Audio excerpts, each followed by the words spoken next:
বিশ্বকাপ ফুটবল ঘিরে এখন সবচেয়ে বড় আলোচনার কেন্দ্রবিন্দুতে রয়েছেন ব্রাজিলের তারকা ফুটবলার নেইমার। আগামী বছর বিশ্বকাপে ব্রাজিলের হয়ে মাঠে নামবেন কি তিনি? এই প্রশ্নটাই এখন বিশ্বজুড়ে ঘুরছে। নেইমারের নাম শুনলেই ফুটবল প্রেমীদের মনে ভেসে ওঠে তার ঝলমলে খেলা, অসাধারণ ড্রিবলিং, গোল করার ক্ষমতা। কিন্তু এবার তার শারীরিক অবস্থা নিয়ে তৈরি হয়েছে বড় অনিশ্চয়তা। নেইমার মরশুমের শেষ ম্যাচে স্যান্টোসের হয়ে করুজেইরোর বিরুদ্ধে খেলেছিলেন। স্যান্টোস জিতেছিলেন ৩-০ গোলে। টানা ৩টি ম্যাচ খেলেন নেইমার। তার লক্ষ্য ছিল দলকে ব্রাজিলিয়ান লিগ সেরি এতে টিকিয়ে রাখা। সেই লক্ষ্য পূরণে তিনি সফল হলেও ডান পায়ে গুরুতর চোট পান। চোট এমন জায়গায় পৌঁছেছিল যেখানে অস্ত্রোপচার ছাড়া কোনো উপায় ছিল না। ২০২৩ সাল থেকে নেইমার পেশির চোটে ভুগছেন। কিছুটা নিরাময় হওয়ার পরেও গত জানুয়ারিতে স্যান্টোসে যোগ দেন। ক্লাবকে অবমানন থেকে বাঁচাতে চোট নিয়েই মাঠে নামেন তিনি। এমনকি স্যান্টোসের হয়ে ১৫০ ম্যাচ খেলার নজির গড়েন।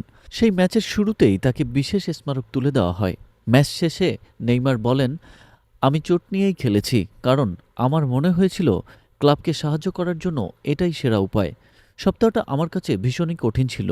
হাঁটুর চোট নিয়েই খেলেছি। যারা আমাকে খেলার জন্য উজ্জীবিত করেছেন তাদের ধন্যবাদ। এরপরই তিনি অস্ত্রোপচারের কথা জানান। অস্ত্রোপচার মানে দীর্ঘ পুনর্বাসন। নেইমারের মতো তারকা ফুটবলারের জন্যও ফিট হয়ে মাঠে ফেরাটা সহজ নয়। অন্তত বিশ্বকাপের আগে সেটা অসম্ভব বলেই মনে করা হচ্ছে। চিকিৎসকরা জানিয়েছেন হাঁটুর চোট থেকে পুরোপুরি সুস্থ হতে সময় লাগে প্রায় কয়েক মাস, আর সেই সময় নেইমারের হাতেও নেই। ব্রাজিল জাতীয় দলে নেইমারের ভবিষ্যৎ নিয়েও প্রশ্ন উঠেছে এখন। তিনি শেষবার ব্রাজিলের হয়ে খেলেছিলেন ২০২৩ সালের অক্টোবরে। তারপর থেকে আর ডাক পাননি।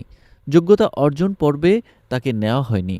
নতুন কোচ কার্লো অ্যানসেলোত্তির অধীনে একটি ম্যাচও খেলতে পারেনি নেইমার। ফলে তাকে পরীক্ষা করার সুযোগই পাননি ইতালীয় কোচ। বরং তরুণদের নিয়ে দল সাজিয়ে ফেলেছেন তিনি। ভিনিসিয়াস জুনিয়র, রদ্রিগো, এনরিকের মতো তরুণ তারকারা এখন ব্রাজিলের আক্রমণভাগের ভরসা। নেইমারের জায়গা সেখানে নেই বলেই মনে করা হচ্ছে।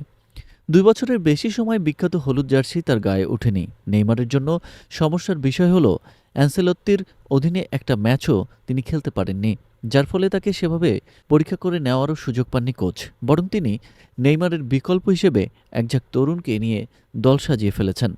তাহলে কি আগামী বিশ্বকাপে নেইমারকে দেখা যাবে না? তার চোট, অস্ত্রোপচার এবং দীর্ঘদিন জাতীয় দলে না খেলার কারণে বড় প্রশ্ন থেকেই যাচ্ছে। ব্রাজিলের ফুটবল প্রেমীরা অপেক্ষায়। নেইমার কি আবারও বিশ্বকাপের মঞ্চে ফিরবেন, নাকি ইতিহাসে থেকে যাবে তার অনুপস্থিতি?